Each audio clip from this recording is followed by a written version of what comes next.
mohon perhatiannya Bapak Ibu, acara akan segera kita mulai. Om Swastiastu. Om Swastiastu. Assalamualaikum warahmatullahi wabarakatuh.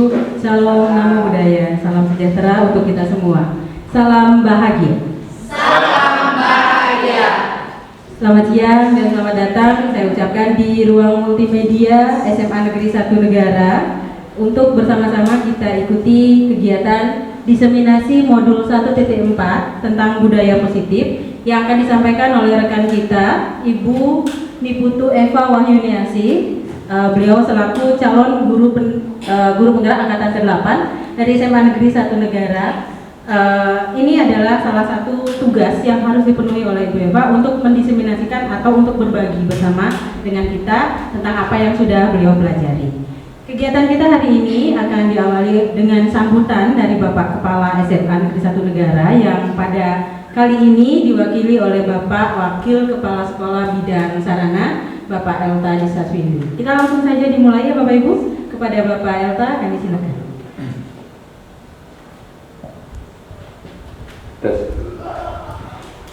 Baik, Ibu Mutator, Ustaz Dewi, terima kasih atas kesempatan dan waktu yang diberikan kepada saya yang berkesempatan hadir di sini.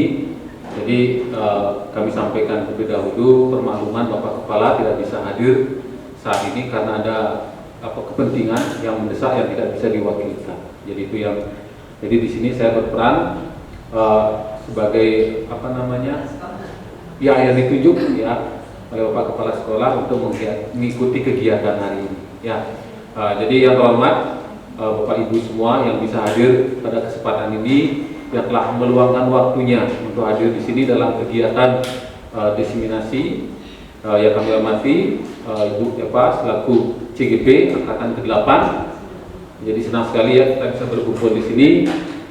Mudah-mudahan dalam kegiatan ini bisa mencapai apa yang menjadi tujuannya. Jadi pada kesempatan ini memang kita senang sekali bahwa di sekolah kita ada tambahan terkait dengan calon guru penggerak itu dari angkatan 8. Kita harapkan nanti untuk berikutnya ada tambahan dari rekan-rekan yang lain, karena memang program ini adalah program unggulan dari pemerintah dalam hal ini adalah Kementerian Pendidikan secara nasional. Jadi ini merupakan program unggulan yang utamanya itu mewujudkan keberpihakan kepada murid. Jadi bagaimana nanti pembelajaran itu adalah merupakan suatu proses, dalam hal ini adalah proses untuk menuntun murid ya menjadi apa yang mereka inginkan agar mereka mencapai kebahagiaan yang setinggi-tingginya.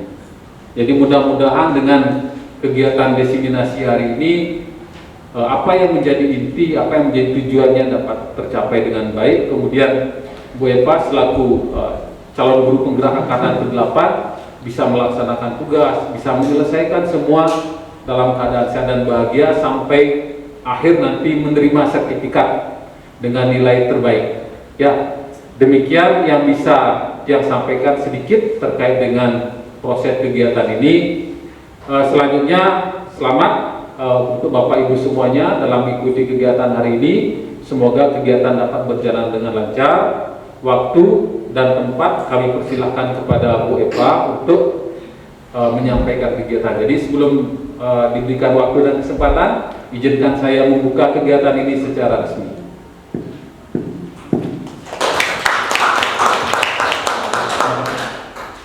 Baik, terima kasih Mbak Elta.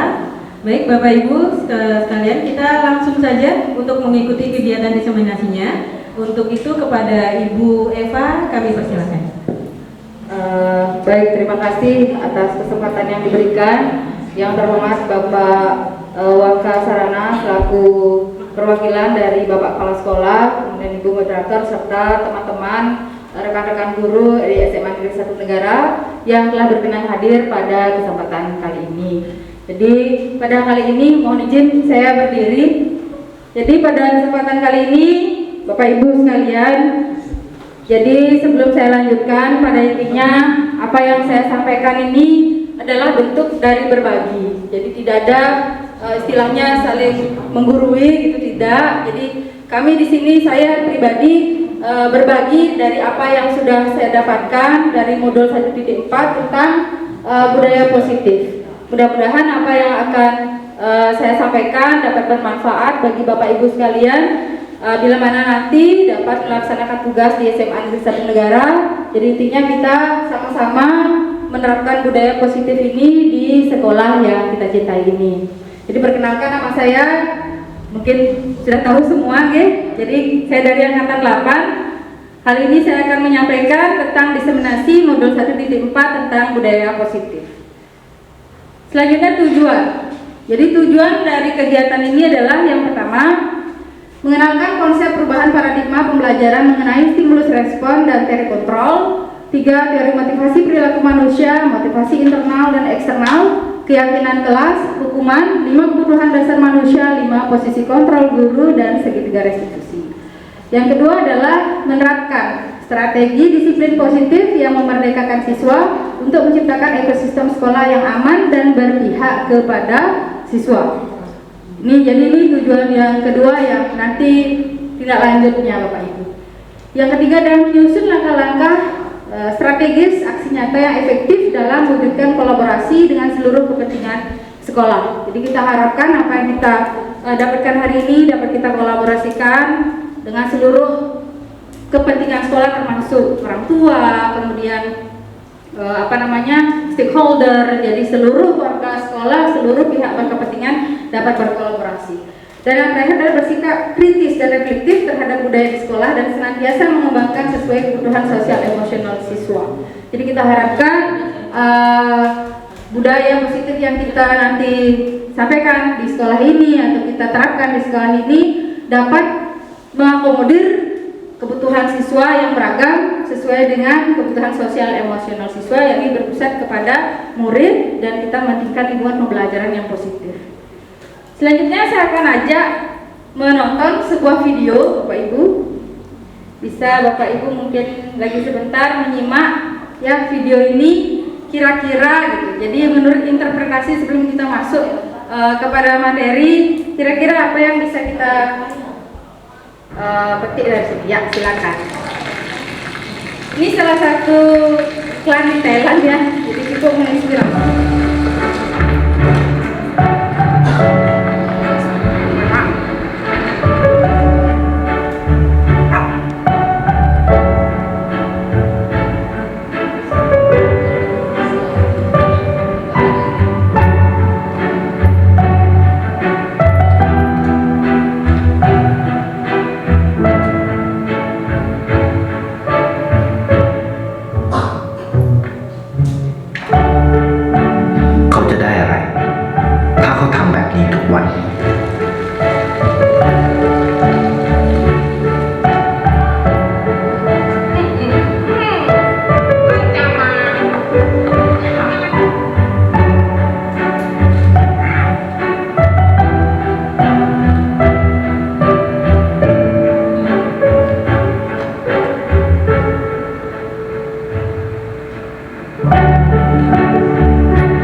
Jurnawati. Iklan dari asuransi, mudah-mudahan menginspirasi. Jadi video inspirasi ini bisa Bapak Ibu mungkin sebelum kita masuk ke konsep inti budaya positif, kira-kira menurut Bapak Ibu di sini boleh dihubungkan, boleh aja dihubung-hubungkan boleh. Atau mungkin punya interpretasi sendiri karena ini ice breaking ya. Kita memusatkan pikiran dari yang tadi mungkin ada yang kepikiran mie-nya pedas gitu ya, baksonya pedas.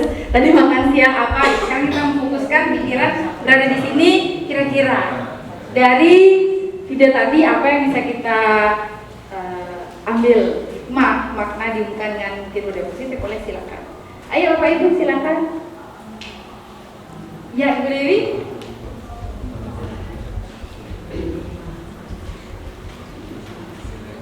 Terima kasih banyak Bu Eva. Video yang tadi ditonton itu sangat menginspirasi dan membuat terenyuh sebenarnya bahwa apa yang kita lakukan setiap hari itu walaupun dianggap sebagai suatu hal yang biasa yang bagi orang lain itu kayak tadi kan nyiram memindahkan tanaman ya ke tempat yang ada airnya, membantu orang itu bagi sebagian orang kalau lihat kan satu hal kecil tapi ternyata sangat bermakna bagi orang lain. Kebiasaan selalu berbuat baik itu yang akan tidak akan menambah apa-apa lah, tadi pesannya kan tidak akan menambah apa-apa tapi memperkaya hati gitu. Ya, terima kasih Ibu Dewi. Tepuk tangan dulu. Ada yang lain mungkin lagi satu mau menambahkan atau barangkali punya perspektif berbeda. Pak Marika ya. Terima kasih kepada Bu Eva. Jujur saja hati saya sangat tergugah dan sampai sekarang masih merasakan itu dari paparan atau videonya. Saya jujur merasa sedih tadi melihat, tetapi dari segi positif ya mungkin dari segi karakter kita bisa melihat di sana bagaimana kita sebagai manusia atau guru lah istilahnya sangat bagus tontonan yang tadi untuk memberikan menginspirasi kepada anak didik, terutama pada saya sendiri. Ini saya masih bisa juga. Jujur saja, kalau semua begitu kan bagus ya. Nah, itu sebagai cerminan atau contoh bagaimana nantinya kita bisa memberikan budaya positif lah kepada anak. Pertama kita turunkan pada diri kita sendiri dulu. Paling tidak ya kalau di sekolah misalnya kayak tadi dilihat itu membantu mendorong gerobak lah. Nah, setidaknya kita melihat kalau kita ketemu dengan orang tua atau di jalan atau bagaimana bantulah juga ya seperti itulah contohnya ya. Nah itu saja mungkin dari saya, itu merupakan kembalikan kepada diri kita atau jiwa kita untuk saling toleransi, saling membantu menjadi bisa menyusun nilai-nilai berkarakter lah dalam pendidikan. Oke, terima kasih. Baik. Terima kasih. Tepuk tangan untuk Pak Mardika. Terima kasih. Jadi video yang tadi kenapa saya tayangkan juga ada hubungannya dengan korelasi tentang budaya positif, di mana ada nilai kebajikan, di situ kemudian ada disiplin positifnya juga, kemudian ada kebutuhan dasar manusia, sudah pasti perilaku manusia, yang motivasi perilaku manusia juga ada, posisi kontrol juga dan keyakinan ya. Kemudian nah ini segitiga terakhir ya. Jadi kalau kita hubungkan video yang tadi di mana Bapak Ibu bisa melihat bapak-bapak yang menyaksikan yang si pemeran utama melakukan kebaikan itu geleng-geleng ya. Jadi tetap kontrol diri itu kita yang punya. Jadi itu yang mungkin lebih ditekankan lagi. Jadi yang mampu mengontrol diri sendiri hanya diri kita sendiri, yang mampu menentukan masa depan kita hanya diri kita sendiri, orang lain hanya pemirsa dan pemerhati gitu. Jadi mungkin seperti itu ya yang tambahkan sedikit. Baik, Bapak Ibu guru, kita masuk ke konsep inti. Jadi ada 1, 2, 3, 4, 5, 6. Ada 6 bagian yang mudah-mudahan kedepannya bisa diikuti Bapak Ibu. Jadi konsep inti dari budaya positif itu adalah, jadi Bapak Ibu bisa baca ya, perubahan paradigma belajar, disiplin positif, nilai-nilai kebajikan, kebutuhan dasar manusia, motivasi perilaku manusia, posisi kontrol guru, keyakinan kelas, dan segitiga restitusi. Jadi ini segitiga restitusi ini muara akhirnya kita harapkan bisa lakukan. Saya lanjutkan. Jadi paradigma, pembelajaran dengan paradigma baru, jadi karena kita sudah pada zaman yang sudah berubah ya. Mungkin barangkali masih kita sama-sama ya, saya juga pun masih terkadang terbayang-bayang dengan paradigma yang lama, gitu, bahwa kitalah yang lebih banyak punya andil. Tapi dalam konteks pembelajaran paradigma baru dengan kurikulum Merdeka saat ini, jadi pembelajaran dengan paradigma baru merupakan pembelajaran yang dirancang berdasarkan prinsip pembelajaran berdiferensiasi, sehingga para peserta didik belajar sesuai dengan kebutuhannya berdasarkan tahap perkembangan sesuai teori psikologi modern dan untuk mewujudkan profil pelajar Pancasila. Ini ada syarat lulusannya adalah profil pelajar Pancasila. Jadi berdiferensiasi dalam artian kita tidak lagi kita yang sebagai subjek, tapi siswa sebagai subjek. Jadi bukan siswa itu sebagai objek, bukan. Jadi siswa atau muridlah sebagai subjek pembelajaran dan kita adalah fasilitator. Jadi bagaimana memfasilitasi dengan kegiatan-kegiatan yang pada akhirnya kita mampu mewujudkan profil pelajar Pancasila, yakni jadi Bapak Ibu mungkin sudah tahu semua ya. Jadi yang pertama beriman, bertakwa kepada Tuhan Yang Maha Esa dan berakhlak mulia, kemudian berkebinekaan global, bergotong royong, kreatif, bernalar kritis dan mandiri. Nah, ini sudah kita terapkan juga di Perjak P5. Jadi itulah yang menjadi dasar sebagai tujuan dari pendidikan nasional. Kita masuk ke berikutnya ya. Jadi miskonsepsi tentang teori kontrol. Miskonsepsi berarti miss itu kurang pas ya. Konsep berarti konsep yang kurang tepat. Selama ini barangkali kita juga merasa, saya juga merasa seperti itu, bahwa ilusi guru mengontrol murid. Terlihat aja kita bisa mengontrol murid, namun pada kenyataannya barangkali dia karena ada rasa ketakutan ya, kita rasanya bisa mengontrol, tapi ternyata itu ada motivasi lain, bukan dari motivasi dirinya sendiri. Yang kedua adalah ilusi bahwa semua penguatan positif, efektif dan bermanfaat. Jadi kadang-kadang kita memberikan penguatan seperti misalnya ada siswa yang juara kelas, kita berikan piagam, kita berikan hadiah, rasa-rasanya sih sudah oke, ini positif, tapi dampaknya sebentar lagi kita lihat. Jadi ternyata kita memberikan penghargaan, bisa saja dia haus akan penghargaan, itu haus akan pujian dan lain sebagainya, bahwa controlling kita ini udah benar, ternyata endingnya tidak sesuai yang diharapkan. Yang ketiga adalah ilusi bahwa kritik dan membuat rasa bersalah mampu menguatkan karakter. Jadi ini salah satu yang dulu sebelum saya belajar model 1.4, jadi kayaknya biar siswa ini merasa bersalah, udah oke nih kontrolnya. Tapi ternyata setelah saya belajar tentang model 1, ternyata tidak seperti itu. Dan yang terakhir bahwa ilusi bahwa orang dewasa berhak memaksa. Jadi itu sudah kita lalui bersama ya Bapak Ibu ya. Jadi kita merasa bahwa orang dewasa patut mengontrol, ternyata anak-anak ya tidak usah lah ikut campur gitu, ini urusan orang dewasa. Sering kita dengar, bahkan saya pun waktu kecil sering mendengar begitu orang tua ngomong, kamu anak kecil ikut-ikut aja. Selanjutnya, yakni mengubah paradigma stimulus respon ke pendekatan teori kontrol. Jadi stimulus respon ini kan kita kalau nggak salah Pavlov ya, di stimulus dan respons itu sudah kita dapatkan udah dari zaman dulu. Nah ternyata gitu ya, dengan pendekatan teori kontrol lebih memberikan efek yang lebih baik kepada siswa, jadi sesuai dengan yang saya paparkan di depan. Jadi stimulus respon itu adalah Bapak Ibu bisa baca ya, realitas kebutuhan kita sama, sementara pada teori kontrol kebutuhan kita berbeda. Jadi saya bilang ada diferensiasi, perbedaan antara anak satu dengan yang lainnya.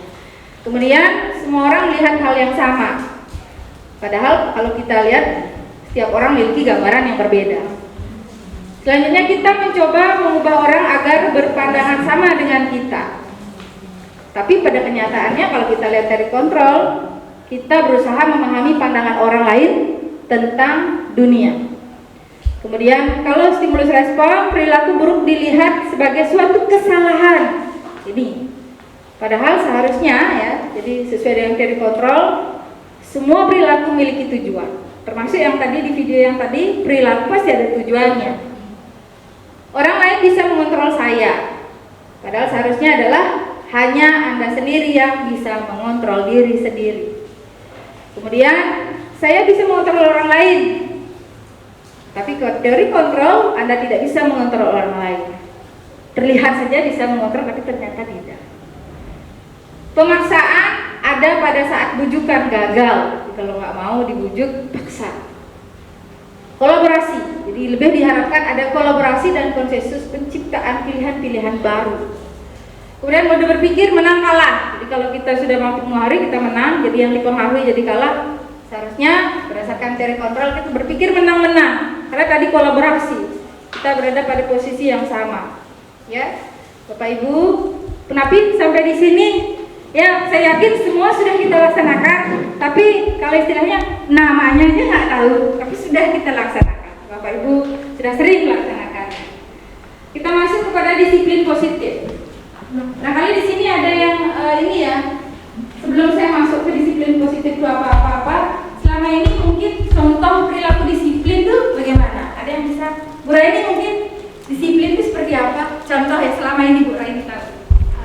Disiplin diri sendiri atau Disiplin ya, disiplin. Kalau menurut saya itu disiplin itu adalah ketika kita bisa memilih diri sendiri, bukan karena takut akan akhiran, tapi melakukan sesuatu kalau memang itu tanggung jawab kita, motivasi ada dalam diri kita sendiri, bukan karena kita takut atau kita tidak enak dilihat atau dikatakan seperti ini atau seperti itu menurut saya. Ya, terima kasih Ibu Raini, luar biasa. Beberapa yang lain mungkin Bu Okta. Bagi Bu Okta, orang disiplin itu seperti apa?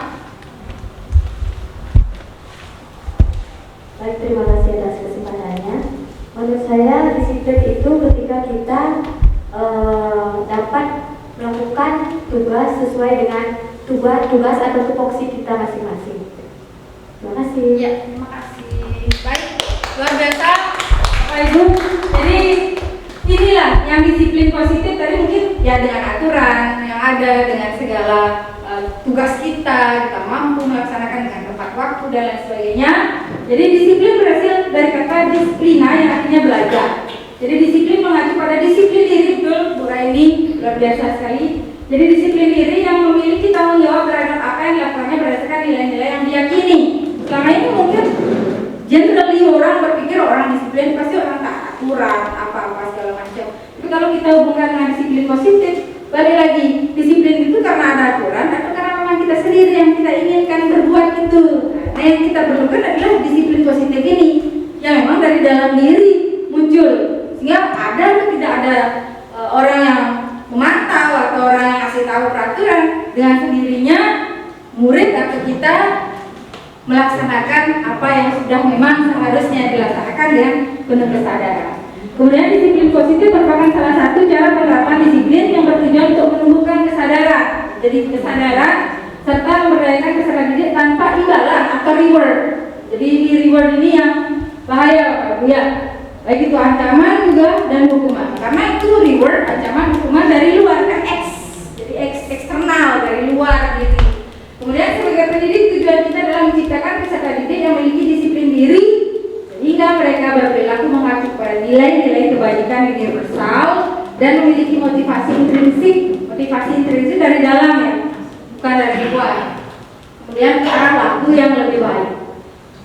Nah, Bapak Ibu sekalian, disiplin positif ini tadi sudah saya sampaikan, pada akhirnya kita lihat dapat membuat murid memahami dan menyadari berdasarkan motivasi dari dalamnya. Jadi bukan paksaan atau tujuan atau hukuman. Selama ini mungkin kita sendiri ya, saya juga sendiri sebelumnya juga berpikir bahwa selama ini dengan kita memberikan hukuman, dengan memberikan dia pujian, dengan sedikit paksaan itu sudah oke. Ternyata setelah kita melihat kembali apa itu disiplin positif, ternyata it's not okay. Jadi nggak oke ternyata apa yang sudah kita lakukan. Nah, sejalan dengan pemikiran Ki Hajar Dewantara bahwa merdeka itu tidak hanya terlepas dari perintah, akan tetapi juga cakap buat memerintah diri sendiri. Jadi tidak hanya terlepas dari perintah, disiplin ini kan kita yang mengontrol, kita yang memerintah diri sendiri. Kita harapkan anak-anak juga begitu. Memang sebelum saya lanjutkan, ini perlu waktu lama, tapi yakin tujuannya adalah untuk jangka panjang. Ini jangka panjang ini yang kita cari ya. Nah, tadi saya menyinggung tentang nilai-nilai kebajikan. Apa itu nilai-nilai kebajikan universal? Itu adalah hal-hal yang disepakati bersama, lepas dari suku bangsa, agama. Jadi secara umum orang tahu itu benar adanya. Ini sebagai contoh aja Bapak Ibu ya. Jadi salah satunya dapat belajar Pancasila, ini dari PYP, kemudian dari life skill. Ini hanya contohnya saja. Saya yakin kebajikan universal atau nilai-nilai kebajikan universal itu ada lebih banyak lagi. Tapi ini hanya sebagai contohnya saja. Lanjut ya Bapak Ibu, ada yang ditanyakan sampai sini? Barangkali? Lanjut ya. Oke. Kebutuhan dasar manusia. Jadi kebutuhan dasar manusia ini, kebutuhan dasar manusia adalah segala sesuatu yang kita lakukan untuk mendapatkan apa yang kita inginkan. Jadi ada apa yang kita inginkan itu adalah kebutuhan dasar. Seluruh tindakan yang kita lakukan memiliki tujuan tertentu, tadi yang dilakukan oleh dalam video ada tujuannya, dan semua usaha terbaik yang kita lakukan adalah dalam rangka agar kebutuhan dasar kita terpenuhi dengan baik. Jadi bagaimana jika ada 5 ya? Bagaimana jika salah satu kebutuhan dasar tidak terpenuhi? Jelas akan ada sebuah hal di luar dugaan ya. Jadi ada 5 kebutuhan dasar manusia: bertahan hidup, termasuk makan, pakaian, tempat tinggal, keamanan, kesehatan, kasih sayang dan rasa diterima. Jadi rasa diterima, diperdulikan, berbagi, bekerja sama, menjadi bagian dalam kelompok. Kemudian penguasaan. Penguasaan itu harga diri ya. Harga diri dengan dianggap memimpin, berprestasi, diakui dan didengar. Kemudian yang keempat, kebebasan. Mandiri, memiliki pilihan, mencoba hal yang baru, ya. Kemudian mampu mengendalikan arah dirinya, dan yang terakhir adalah kesenangan. Ini ibu-ibu kan juga ya, benar sekali nih, healing juga ya. Jadi semua manusia pada intinya tindakan tingkah lakunya adalah untuk memenuhi 5 kebutuhan dasar ini. Apabila salah satu aja tidak terpenuhi, sudah pasti akan ada cara dari si individu atau personal itu sendiri untuk memenuhinya. Namun di sini terkadang kita melihat ada anak yang nakal. Ini kan pemenuhannya mungkin dari segi yang negatif. Kalau dia bisa mampu dalam kita arahkan ke arah disiplin positif dan mampu kita arahkan dia memenuhi kebutuhan dasar dengan positif, nah itu yang kita harapkan. Jadi tidak ke arah yang negatif. Ya, Bapak Ibu sampai di sini barangkali ada yang mungkin kurang jelas? Jelas? Ya. Nah, kalau jelas saya yang ini bertanya sekarang. Bagaimana jika ada anak yang ketika kita menjelaskan tidur-tiduran ya, misalnya kita ambil aja kasus dia itu namanya Joni selama pelajarannya tidur dia ya, kita suruh maju jadi disetrum sama papan tangannya dia nulis apa-apa, apalagi matematika terus ya pelajarannya matematika sudah matematika lagi, aduh jebat sekali ya. Nah Joni ini kira-kira jelas dia di kegiatan pelajaran itu tidak konsentrasi lain-lain. Kalau seperti ini kita kan masalah nih, apa keuangan anak ini, apa kurangnya anak ini, kira-kira ya. Bapak Ibu di sini mungkin barangkali Ibu moderator, Bapak ini ya Bapak siswaan ini sebagai guru penggerak untuk Dewi ya bantu bisa kira-kira kebutuhan dasar yang mana dia ini kurang, pasti ada yang kurang. Bukan tanpa sebab, jadi kan sudah ada teori bahwa semua perilaku ada alasan. Apa kira-kira? Iya apa itu? Ini guru penggerak lagi satu yang kita punya guru penggerak. Baik, terima kasih atas kesempatan yang diberikan. Tadi kasusnya si Doni merasa ngantuk, tidak fokus, kemudian leha-leha di kelas. Kemungkinan Joni ini kurang dalam proses pembelajaran. Jadi kalau gitu dia butuh dipenuhi kebutuhan dasar kesenangan untuk dia. Mungkin. Yang kedua, mungkin si Joni ada masalah mungkin dengan keluarganya. Mungkin ada bertengkar dengan keluarganya, atau dia bertengkar dengan pacarnya, mungkin seperti itu. Kemungkinan juga dia bisa kekurangan dari kebutuhan rasa kasih sayang dan rasa diterima. Itu dari saya. Terima kasih. Terima kasih Bu Eka. Ya, tepuk tangan dulu. Iya. Jadi analisa Bu Eka ini kan sebelum bertanya kepada Joni. Ini kan kita menduga-duga dulu ya. Kalau dengan kita menduga-duga, itu saya rasa sudah mulai tahap awal kita mulai memahami karakteristik si peserta didik. Akan menjadi tidak bagus ketika kita melihat siswa yang sedemikian rupa kita tambah marahi, kita tambah dan lain sebagainya, apalagi kita ada masalah lagi di rumah. Nah, ini yang bahaya. Jadi ini yang kita harus pahami, bahwa dengan kita sadar bahwa setiap manusia memiliki kebutuhan dasar, setiap tindakan yang dilakukan mau dia yang positif atau negatif itu pasti ada alasan. Jadi ada beberapa kemungkinan bisa saja kalau sebelum kita konfirmasi ya, si Joni ini tidur-tiduran karena dia tidak makan. Kenapa dia? Dia ngantuk. Atau bisa saja dia kurang haus kasih sayang. Jadi buat ulah dia, biar ibu gurunya bertanya, Joni, kenapa kamu tidur, nak? Kan ada suara sendu-sendu Melayu gitu dari ibu guru, menyejukkan hati. Dan nopa aja ibu guru.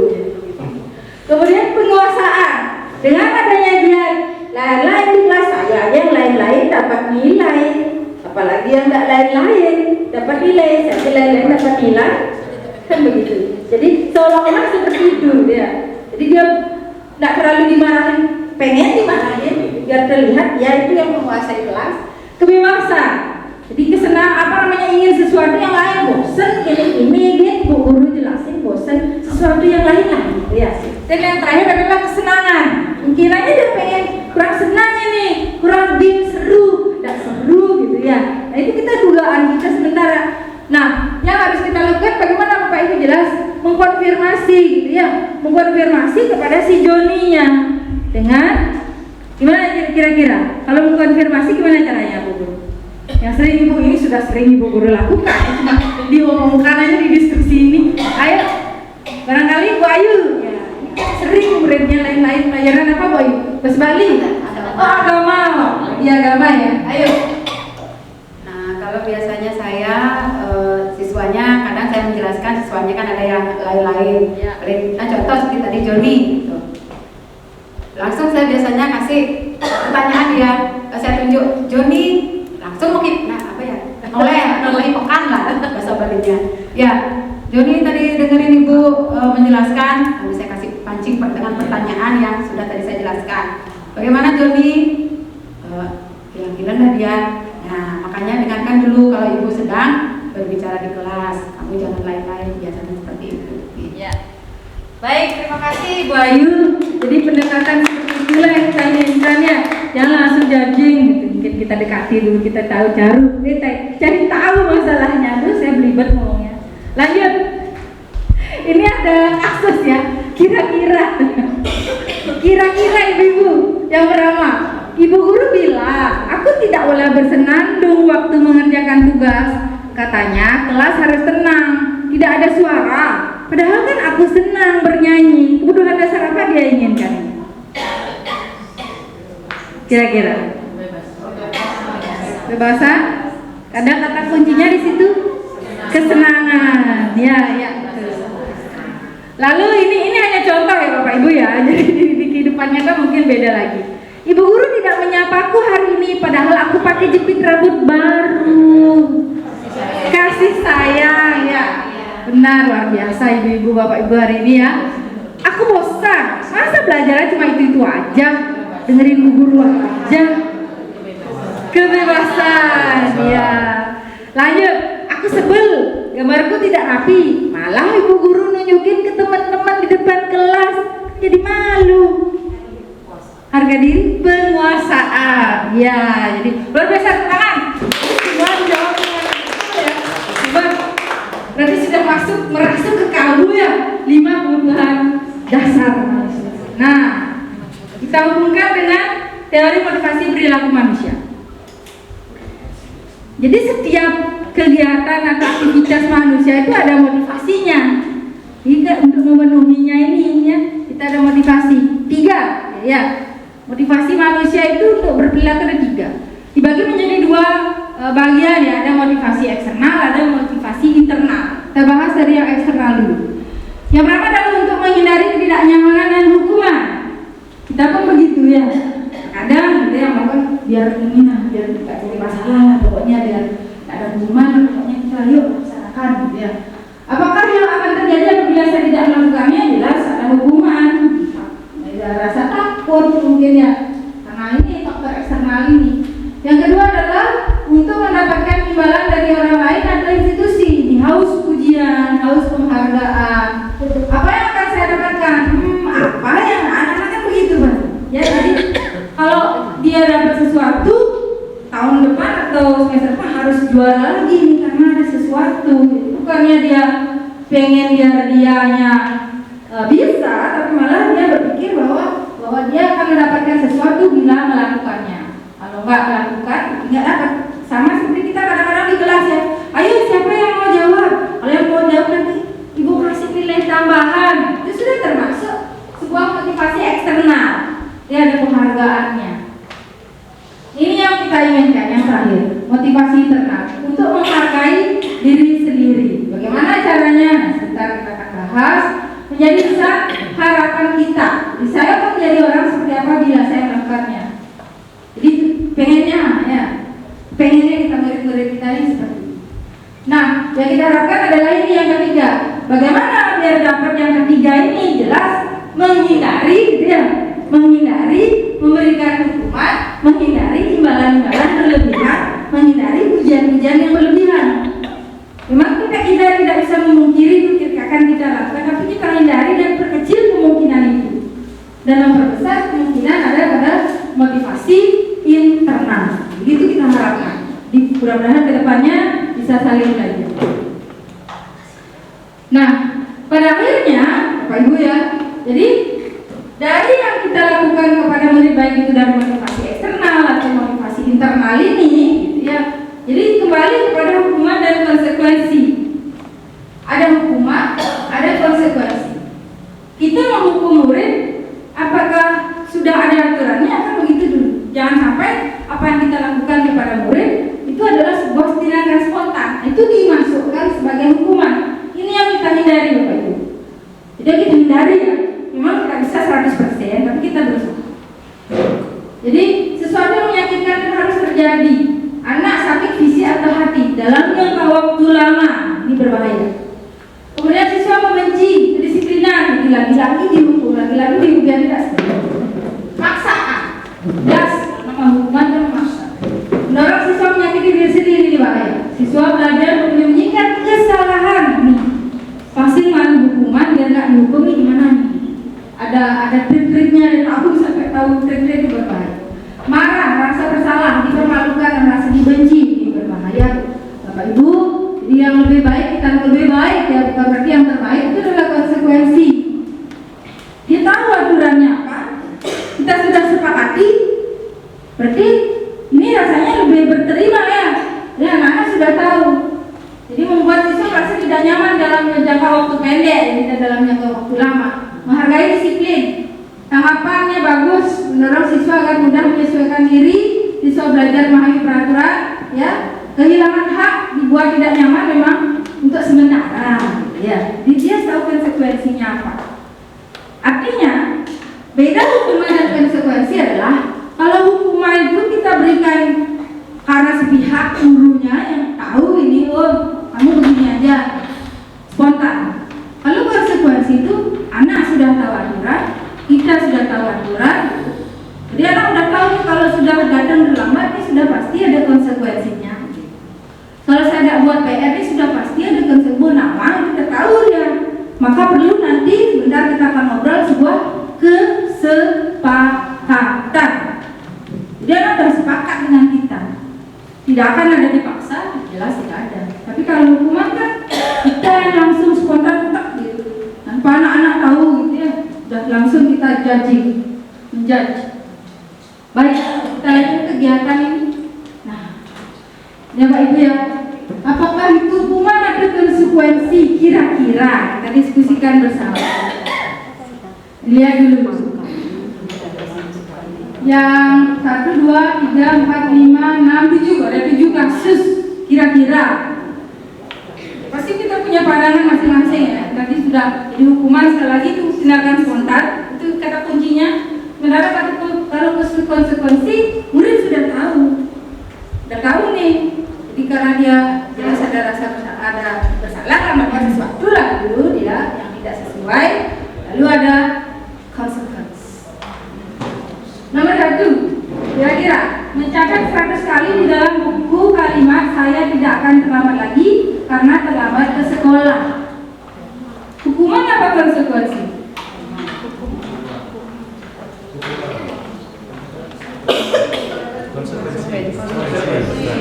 Konsekuensi. Kalau yang menjawab hukuman siapa tadi? Barangkali punya alasan ya, Bu Raini. Alasannya apa memilih hukuman? Menurut saya itu hukuman karena bisa saja kalau anak itu yang agak nakal sedikit, dia tidak akan membuat mengerjakan tugas yang diperintahkan oleh gurunya, atau bisa saja dia akan terlambat lagi. Ya, karena terlambat lagi, atau mungkin kalau dia malu, dia tidak akan masuk malahan. Itu menurut saya itu hukuman konsekuensi. Kalau yang jawab konsekuensi tadi siapa? Kira-kira? Konsekuensi gurus, kenapa gurus konsekuensi? Saya menjawab konsekuensi karena dia disuruh mencatat 100 kali dalam bukunya dengan kalimat saya tidak akan terlambat lagi. Berarti kalau sudah ada perjanjian, kalau siswa terlambat dia akan mencatat 100 kali. Itu maksud saya, karena di situ ada kata saya tidak akan terlambat lagi. Berarti sudah ada kesepakatan di situ. Baik, terima kasih. Kita tengok bersama ya. Jadi kalau di jawaban ini ya, kuncinya ini adalah konsekuensi. Setuju sama gurus? Kenapa? Karena memang anak ini saya tidak akan terlambat lagi karena dia sudah tahu itu berarti seperti ada mengandung sebuah perjanjian dan dia melakukan kesalahan dan lambat. Ini adalah sebuah konsekuensi, Bapak. Kalau di kuncinya, kalau saya sih setuju konsekuensi ya. Di sudut pandang berbeda itu biasa. Yang kedua, lari mengelilingi lapangan sekolah 2 kali karena terlambat hadir ke sekolah. Iya, hukuman, sepakat hukuman ya. Kamu telat hari, spontan. Lalu yang ketiga, siswa diminta push up 15 kali karena tidak menggunakan masker. Dan pakai masker kamu push up, hukuman. Lanjut, menggantikan kertas tugas temannya dicoret-coret. Jadi Tuhan konsekuensi udah ini ya, udah nyambung ya. Meminta siswa tidak menggunakan sepatu seharian karena tidak menggunakan sepatu hitam. Kok nggak pakai sepatu hitam? Buka sepatunya. Seharian kan hukuman. Ya. Selanjutnya, membersihkan tumpahan air di meja tulis karena tersenggol pada saat belajar. Nah, kan ini tumpah, ayo bersihkan mejanya. Konsekuensi. Ya. Yang terakhir, lari mengelilingi. Nah, ini perlu dibuat ya, pemahaman mendalam ini. Mengelilingi lapangan 2 kali karena terlambat pada saat pelajaran olahraga. Apa ini Bapak Ibu? Konsekuensi. Bukan hukuman. Kenapa? Karena dia berada pada pelajaran olahraga. Ini sering kita temukan. Ya. Baik, terima kasih penggunaan luar biasa. Ini ya, nama aku membedakan mana hukuman mana konsekuensi. Kita masuk, mohon maaf Bapak Ibu ya. Saya akan membuka tanya jawab nanti setelah selesai Bu ya. Jadi tanya jawabnya setelah selesai. Saya paparkan dulu ya, biar selesai. Ada 5 posisi kontrol, ada hukuman, ada konsekuensi, ada restitusi. Nah ini yang terakhir. Si restitusi ini yang akan kita lebih tekankan. Konsekuensi oke, bagus kita sebagai seorang yang mampu memantau keberadaan murid, tapi akan lebih bagus lagi jika kita pada posisi restitusi, jadi proses penciptaan kondisi bagi murid memperbaiki kesalahan dan proses kolaborasi yang mengajarkan murid mencari solusi sendiri. Ini tujuan akhir.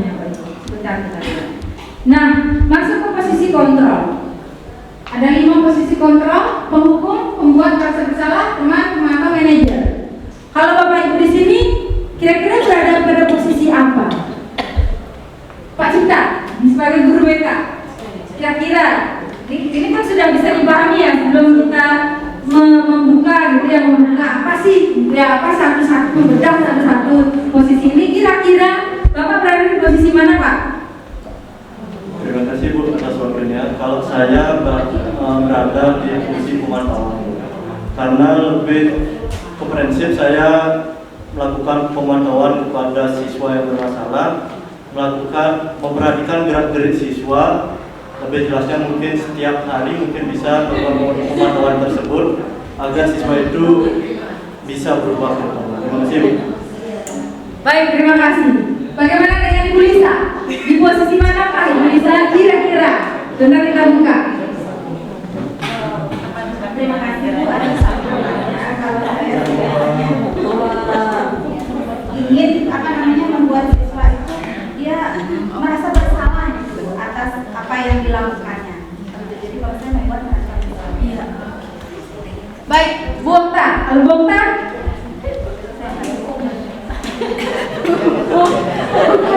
Nah, kalau saya dari 5 posisi kontrol guru itu saya lebih memilih sebagai teman, ya, teman dari guru, karena saya tidak mau menjadi guru yang ditakuti, apalagi sampai menghukum, karena ketika siswa itu memiliki masalah, dia akan lebih terbuka ketika saya berposisi sebagai temannya, dan apabila saya menjadi pembuat merasa bersalah, itu mereka akan merasa lebih tertutup karena takut untuk bercerita gitu. Menurut saya begitu. Terima kasih. Terima kasih, luar biasa sekali Bapak Ibu. Baik, kita lanjutkan ya. Ini sudah mencoba memahami diri. Kita lanjut bedah ya. Ya, ada penghukum dan pembuat merasa bersalah. Ini yang tidak disarankan. Kenapa tidak disarankan? Ya, kita masuk ke hasil ya. Biasanya di hasil itu kalau kita hukum dia malah pertama berontak, bohong. Nah, ini.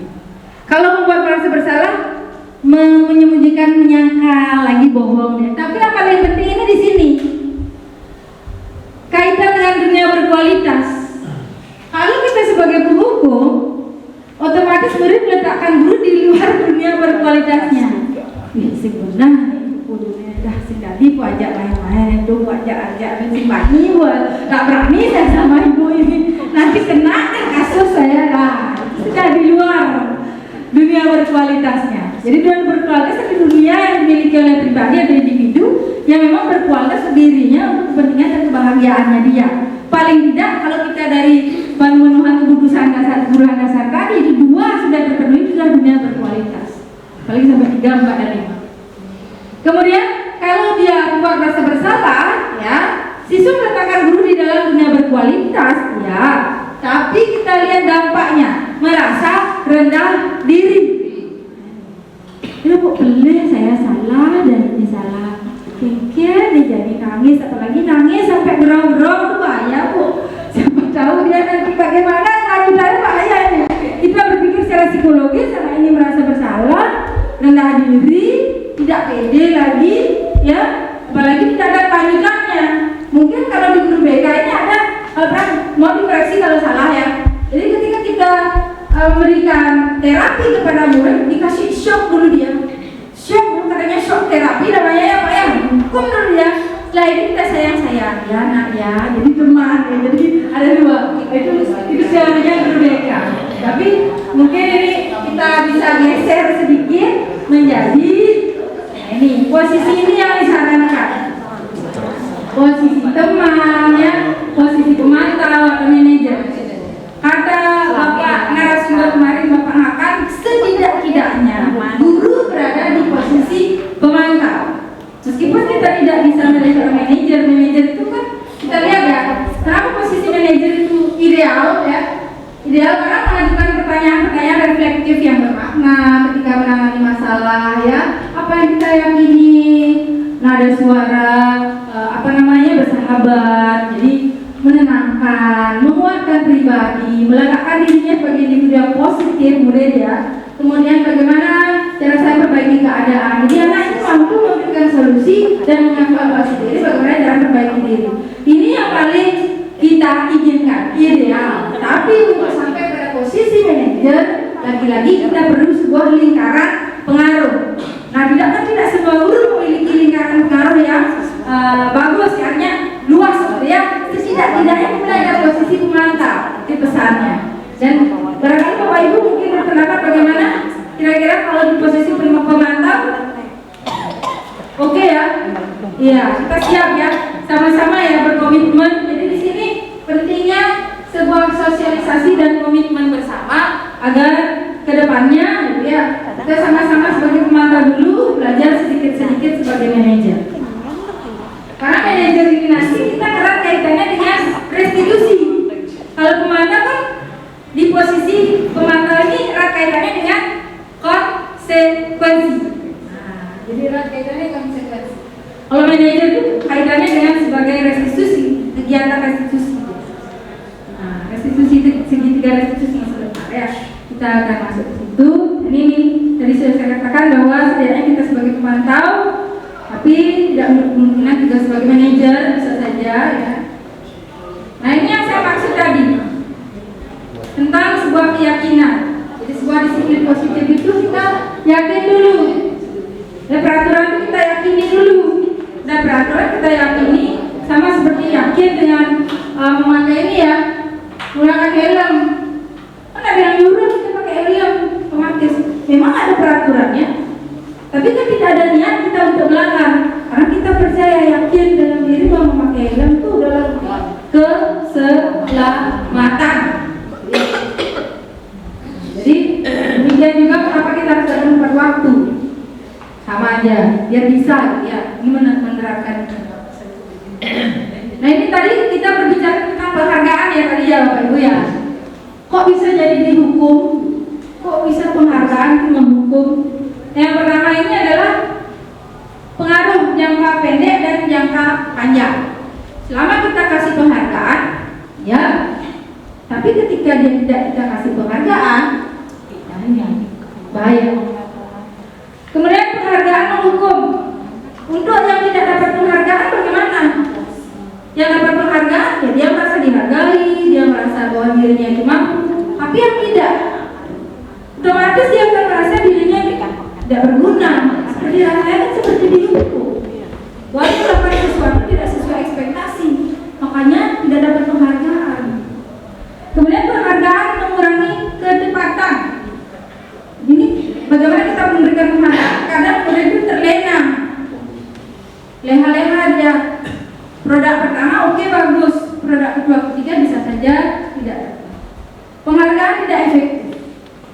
Ya, apa yang kita berikan mungkin saja bermanfaat, tapi berikutnya kembali ke posisi tidak tahu apa-apa dia malah dia.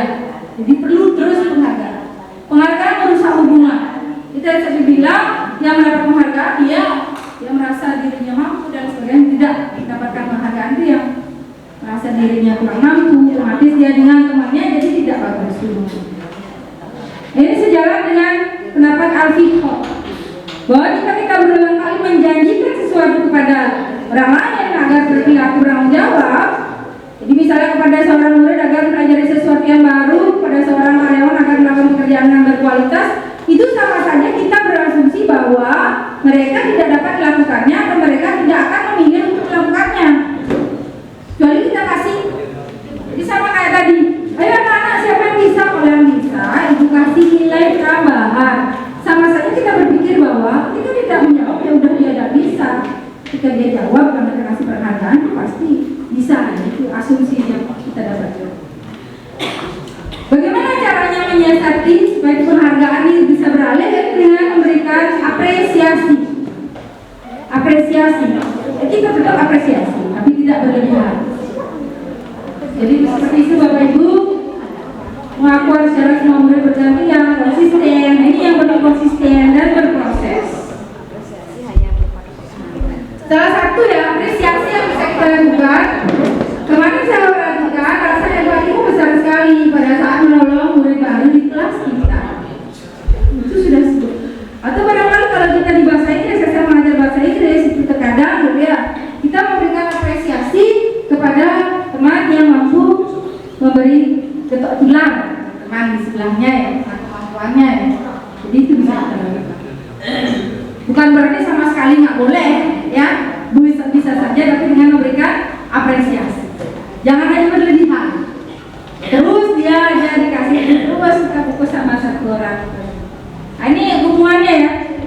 yang sudah kita bicarakan, aturan. Jadi dari budaya positif, menciptakan lingkungan positif, keyakinan kelas. Sebentar kita bicarakan kesepakatan kelas dan aturan kelas.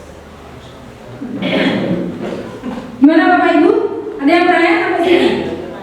Pas? Pembentukan keyakinan kelas. Nih tadi kalau kita udah yakin anak-anak kan gampang. Yang nggak gampang itu anak nggak tahu aturan yang mana, keyakinan yang mana ya. Nah, ini kita harusnya emang bentuk keyakinan dulu. Dari keyakinan kelas, keyakinan sekolah.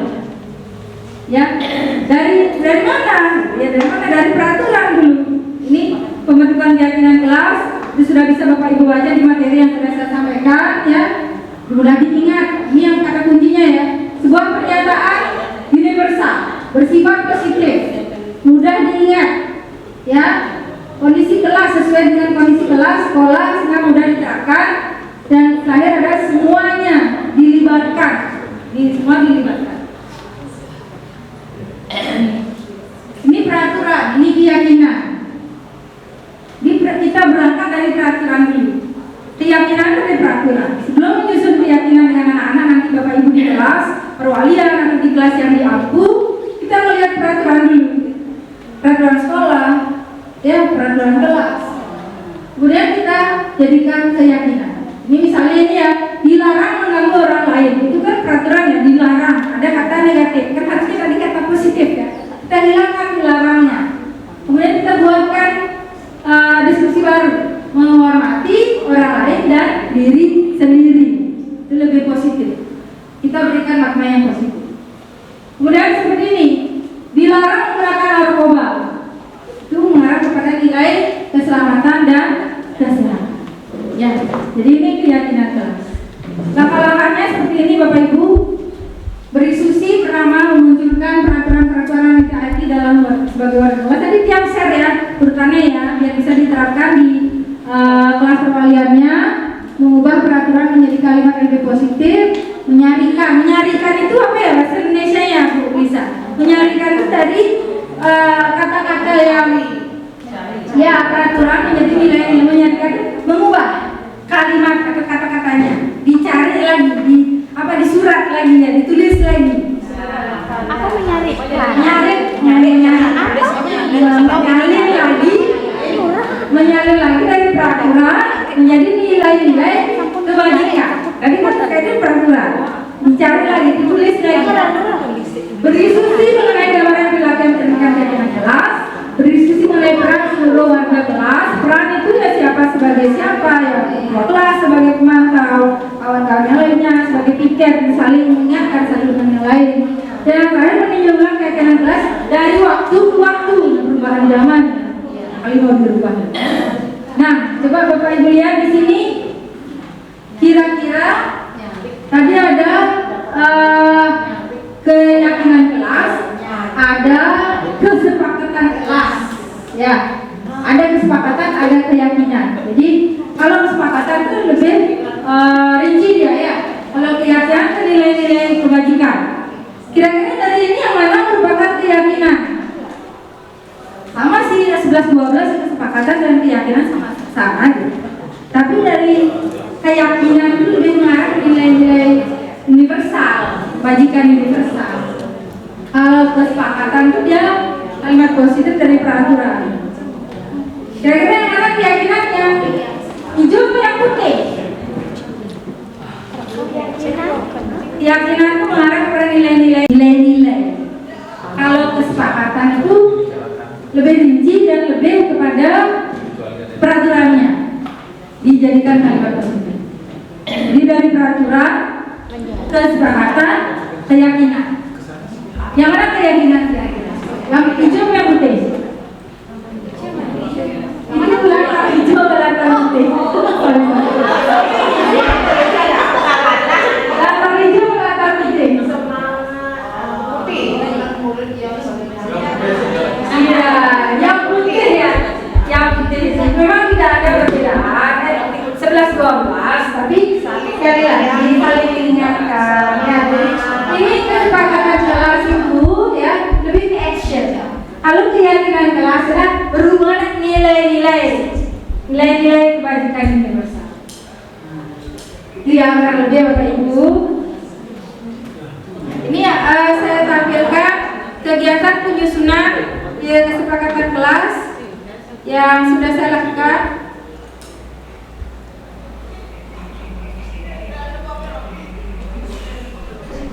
Tanpa suara. Jadi sebelum saya meminta mereka menuliskan dalam post-it itu, saya memberikan dulu pemahaman.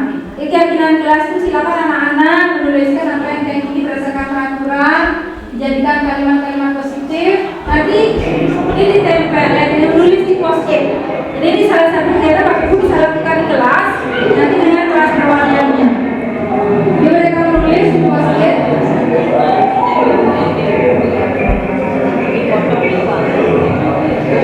Ya. Nah, dia menempelkan, tempel semua ditempel di depan. Setelah ditempel kita mencoba memilah mana yang mirip-mirip kalimatnya. Ya, dia tempel dulu semua. Jadi di depan tempel. Reaksinya siap-siap.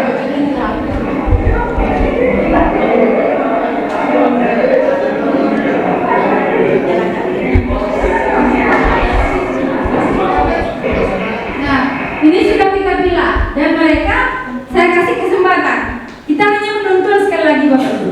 Mereka yang menyepakati menjadi kalimat-kalimat yang disepakati. Mereka yang menulis kesepakatan itu.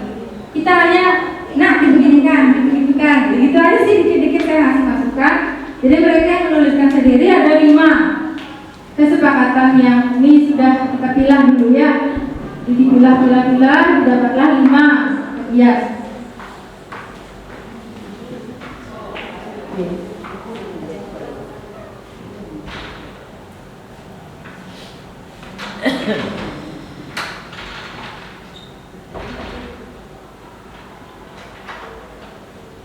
Ini kelas 11-3 ya.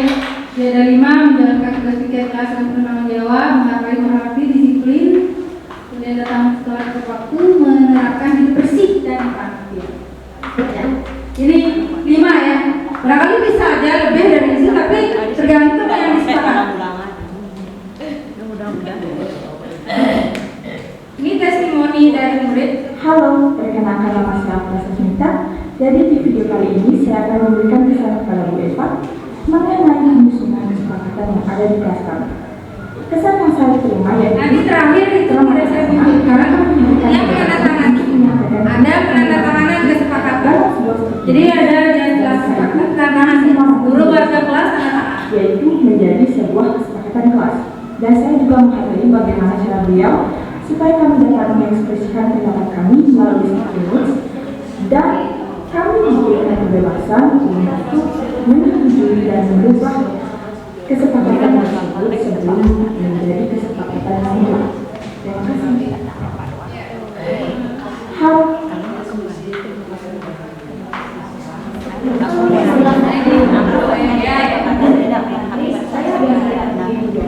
Saya dari kelas 11 jadi pada tanggal 12 Juli tahun 2023 kemarin kami sekelas sedang berunding mengenai kesepakatan kelas bersama wali kelas kita yaitu Ibu Niputu Eva Puasyuniasi. Sekarang saya akan menyampaikan pesan saya mengenai kesepakatan kelas yang telah kita sepakati bersama. Jadi pesan saya adalah saya sangat senang serta sangat setuju mengenai kesepakatan kelas. Karena ini kesepakatan ini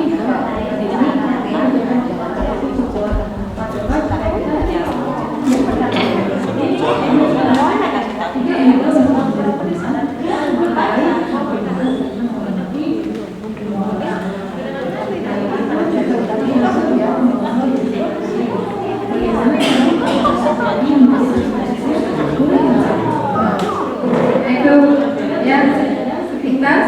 Oke. Nah ini ya, jadi pendalaman ini penting Bapak Ibu. Setelah Bapak Ibu menyusun kesepakatan, ini perlu didalami lagi biar semua warga kelas paham dengan apa yang menjadi disepakati. Ada 2 cara, ada model Y dan D. Model Y ini terlihat, terdengar, berperilaku menepati kesepakatannya ya. Bagaimana mendengar? Yuk saya bantu, yuk kita selesaikan bersama. Berperilaku adalah tersenyum ramah ya, memberikan salam hormat gitu. Kita sepakati aja dengan anak-anak. Boleh dengan model T. Jadi ada kabel, tampak seperti, tidak tampak seperti. Hormat, datang tepat waktu, tidak sering hadir terlambat. Ini hanya pengalaman, boleh kita lakukan setelah kesepakatan itu seperti disepakati. Nah ini yang terakhir ya Bapak Ibu, yang mudah-mudahan kita bosan ya. Semangat ya. Kita break dulu ya Bapak Ibu.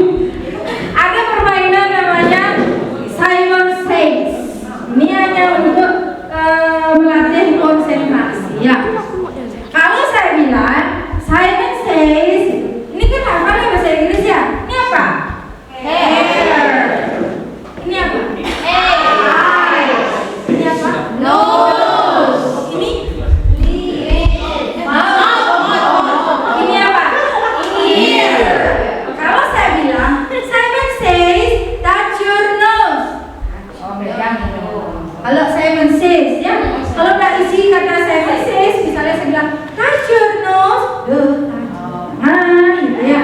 Kalau isi Simon Says, baru ya. Kita mulai. Siap makan ya. Ya siap ya, saya bilang Simon Says, touch your nose. Nose. Simon Says, panggil tangannya di nose. Belum tangannya di nose. Simon Says, touch your hair. Simon Says, touch your mouth. Simon Says, touch your ear. Touch your nose.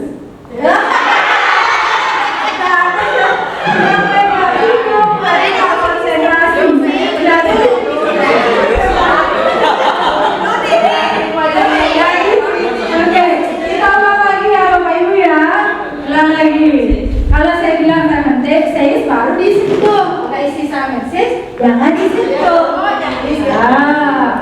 Jadi saya bilang Simon Says baru disentuh. Ya, siap? Ya. Simon Says touch your hair. Simon Says touch your nose. Simon Says touch your mouth. Simon Says touch your ear. Simon Says touch your nose. Simon Says touch your ear. Touch your mouth. Wah, sedap. Lagi ya. Bisa dilanjutkan sembari mungkin menikmati kudapan yang disediakan dalam adabnya. Kita lanjutkan, airnya ada di sebelah Bapak Ibu ya. Ini yang terakhir, restitusi. Ini yang terakhir ya.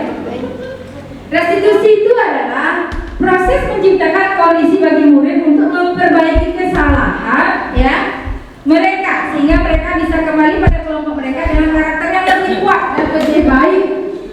Ini ada murid salah, uang lalu kita keluarin, kita restitusi dulu, baru kita kembali. Itu pengertian restitusi. Ya. Nah, segitiga restitusi ini adalah suatu proses dialog. Jadi kita berdialog ya dengan murid, dengan memandang bukan pusat pembelajaran itu adalah pada murid dan murid. Sekali lagi ya. Di fokus pembelajaran itu adalah pada murid. Proses dialog yang dijalankan oleh guru agar menghasilkan murid yang mandiri ya dan bertanggung jawab. Ini ada 3 ya. Yang pertama adalah menstabilkan identitas, biar stabil ya identitasnya. Dari identitas posisi gagal, posisi identitas gagal, ya salah nih, salah dan saya ini salah dan saya. Nah, kita stabilkan dulu. Karena ketika anak sudah posisi bersalah, emosi kita ajak berdialog, tidak nyambung. Kita stabilkan dulu ke dalam posisi identitas sukses. Yang kedua adalah validasi tindakan yang salah. Kita berikan dia mengungkapkan alasannya. Kita mengatakan apa alasan, dia menanyakan alasannya apa, dia mengungkapkan. Dan yang ketiga adalah menanyakan keyakinan. Baru kita hubungkan dengan keyakinan yang sudah kita buat sebelumnya. Ya, jadi dia udah ngerti, udah tahu. Contoh menstabilkan identitas ya. Ini kegiatan 1, restitusi tahap 1. Berdasarkan prinsip membuat kesalahan adalah bagian dari proses pembelajaran. Semua orang pasti ucapkan atau tanyakan. Kayak pernah bermakna ini bisa Bapak Ibu lihat di tautan yang saya sudah kirimkan. Ini kita menstabilkan identitas, artinya membuat posisi identitas dari bagel menjadi posisi identitas. Yang selanjutnya adalah validasi tindakan yang salah, yakni berdasarkan prinsip perilaku berupaya memenuhi kebutuhan tertentu. Jadi 5 kebutuhan tadi, ya. Jadi itulah alasannya kenapa ada sebuah identitas gagal tadi. Jadi kita berasumsi bahwa pasti semua perilaku ada alasannya. Berikan kepada murid untuk mengungkapkan alasan-alasannya ya. Pasti ada sesuatu. Jadi kita kalau bisa ada 2 siswa yang bermasalah, satu-satu kita restitusi. Baru kita berbarengan. Mungkin perlu waktu, itu waktu kita harus perlu banyak. Ini pertanyaannya, kamu punya alasan, apakah kamu bisa melakukan yang baik ya? Jadi kamu berbangga, kita berikan validasi tindakan yang salah. Menanyakan keyakinan. Jadi kita hubungkan dengan keyakinan yang tadi sudah kita sepakati ya Bapak Ibu ya. Apa keyakinan kelas kita, nilai apa yang disepakati bersama. Jadi seperti kita menanyakan kembali apa yang sudah dia yakini dan berikan siswa itu kesempatan untuk mencari solusi dari apa yang menjadi masalah. Jadi jangan kita yang menawarkan masalah, berikan dia kesempatan. Dari pertanyaan-pertanyaan pemantik ini dia mampu mencarikan solusi sehingga siswa itu menjadi seseorang dengan pribadi yang lebih kuat ketika dia kembali ke komunitas atau ke lingkungan kelas. Bukan menjadi identitas gagal atau down anak itu, tapi akan menambah lebih baik. Ciri-ciri restitusi ini yang bukan untuk menebus kesalahan, namun untuk belajar dari kesalahan. Memperbaiki hubungan, tawaran bukan paksaan. Restitusi menuntut untuk melihat dari dalam diri. Restitusi mencari kebutuhan yang mendasari tindakan. Restitusi diri adalah cara paling baik untuk memperbaiki diri. Restitusi fokus pada karakter bukan pada tindakan. Restitusi fokus pada solusi. Restitusi mengembalikan siswa yang berbuat salah pada kelompoknya yang jadi biar nggak terpisah. Ini saya berikan ilustrasi kasus restitusi Bapak Ibu sepintas bisa kita lihat bersama.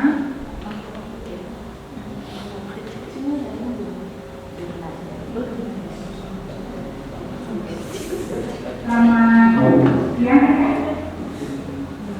Bagaimana kabarnya? Ya. Ini penstabilan identitas.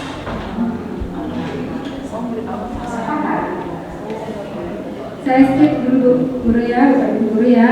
Kita biar bisa melihat posisinya dengan lebih jelas. Saya akan minimize tampilannya sebisa saya atur.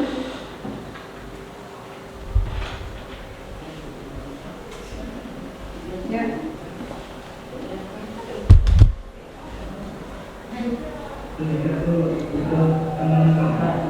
Ya, ini penstabilan identitas. Tadi saya menanyakan bagaimana kamu ngapain aja tadi lain-lain. Jadi dia memberikan jawabannya gitu ya. Kamu tahu materi apa saja ya. Jadi dia juga tidak mengumpulkan tugas gitu ya. Jadi menyadari kesalahannya dulu, apa salahnya dia. Lanjut. Ini validasi kesalahan. Kamu boleh bangga sendiri karena kamu menyanyi teman jelek videonya ya. Jadi saya bilang ya ini adalah sedikit kesalahan rasa tidak nyaman. Baik.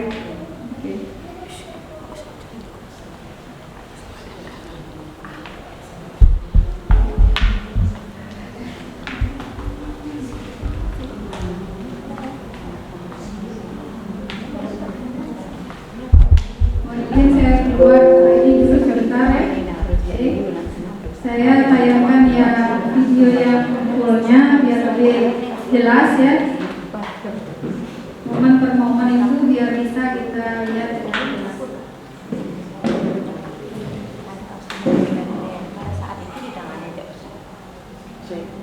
Tapi malu itu musuh aja malu musuh itu. Hanya dia pelajaran lain itu. Puas. Nah, beda. Di pertemuan itu banyak. Susah.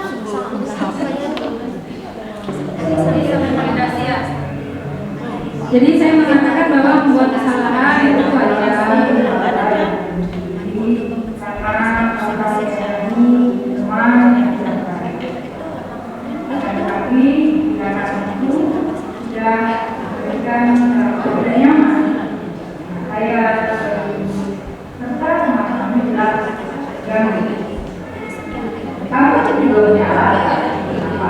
Memberikan kesempatan murid untuk menyampaikan alasan. Kemudian menanyakan keyakinan. Bisa berikan kesempatan murid untuk mengungkapkan keyakinan apa yang dia tanamkan. Kamu harus ingat dengan keadaan kita sebagai ini. Nah, sekarang apakah kamu menyadari bahwa keyakinan bulat dengan kamu berhati dan tidak tugas, apakah sudah sesuai dengan keyakinan kita? Nanti kamu bisa lakukannya kan? Sebenarnya ada cara lain dapat membantu teman kamu yang sangat pintar tetap menyelesaikan tugas. Jadi, gimana kamu memperbaiki masalahmu? Jadi saya memberikan dia kesempatan untuk mencarikan solusi apa yang itu sebagai penguatan dia. Dia berkata saya akan begini, itu adalah yang akan dia lakukan. Bukan kita yang mengatakan kamu harus begini. Baik Bapak Ibu, itu adalah apa namanya? Saya buka kembali PowerPoint lagi sedikit. Ini tadi contoh kasus restitusi yang sudah dilakukan kepada siswa. Jadi ini adalah restitusi bagian terakhir dari diseminasi saya. Sembari kita melihat PowerPoint, ya, barangkali ada yang mungkin ditanyakan, kami berikan waktu kepada Ibu Moderator untuk berikutnya. Oke, baik. Terima kasih Bu Eva. Kita berikan tepuk tangan dulu untuk penyaji kita yang luar biasa ya ini. Jadi materi yang sangat menarik sudah disampaikan oleh Ibu Eva. Sekarang kita masuk ke sesi tanya jawab ya Bu Eva ya. Ya. Langsung dijawab apa kita kumpulkan beberapa pertanyaan? Langsung aja. Oke, kita langsung aja silakan teman-teman Bapak Ibu yang mau bertanya, yang mungkin ada hal-hal yang ingin disampaikan, silakan. Bu Raini, silakan. Terima kasih atas Ya. Terima kasih atas waktunya. Ada yang mau saya tanyakan mengenai keyakinan atau kesepakatan kelas. Untuk idealnya, untuk membuat kesepakatan atau keyakinan kelas itu apakah cukup wali kelasnya saja, atau setiap guru mapel perlu membuat keyakinan atau kesepakatan kelas di kelas yang diamankan itu saja. Terima kasih. Iya, silakan Bu Eva, langsung saja. Mohon dikoreksi jika salah ya. Di sini ada Bapak Ibu guru penggerak, nanti mohon dibantu. Jadi kalau kita lihat kan kesepakatan kelas, ya, yang pertama jelas antara wali kelas dengan perwaliannya, sudah pasti. Kemudian apabila jika diperlukan, nah ini kesepakatan kelas ini kan kita tempel dari walinya ini dengan anak-anak kan kita tempel di ruang kelas, di tempat yang mudah terlihat. Namun apabila diperlukan, kita kan ajar di kelas itu. Setelah kita melihat kesepakatan kelas ini perlu sekali, setelah kita berikan kesepakatan, kita tempel, itu kan kita perlu ulang-ulang evaluasi. Setiap guru yang masuk itu berkomitmen bahwa oh di kelas ini kesepakatan kelasnya begini ya, bila perlu dibaca Bapak Ibu. Tiap kita masuk ke kelas, apa kesepakatan kelasnya? Kalau dengan guru mapel itu kesepakatan pembelajaran. Perlu jika dibuat, perlu kalau memang diperlukan. Itu kan beda dengan kesepakatan kelas misalnya, kalau memang sudah sama, berarti sudah nyambung. Tapi barangkali kalau memang kurang itemnya, kita sebut sebagai kesepakatan pembelajaran termasuk kesepakatan kelas. Bagaimana menyusunnya? Caranya seperti tadi boleh saja. Atau barangkali sekarang kan sudah maju ya ini ya teknologi, bisa aja kita pakai Padlet gitu. Jadi itu kita sambungkan. Boleh. Mungkin dari Bapak Ibu lain barangkali bisa memberikan masukan. Bapak Ibu guru penggerak terutama lain sudah ini ya pernah menjalani. Bagaimana Ibu ini Bu Dewi? Terima kasih kesempatannya. Jadi Saya tidak membenarkan dan menyalahkan, saya hanya sharing apa yang sudah saya lakukan.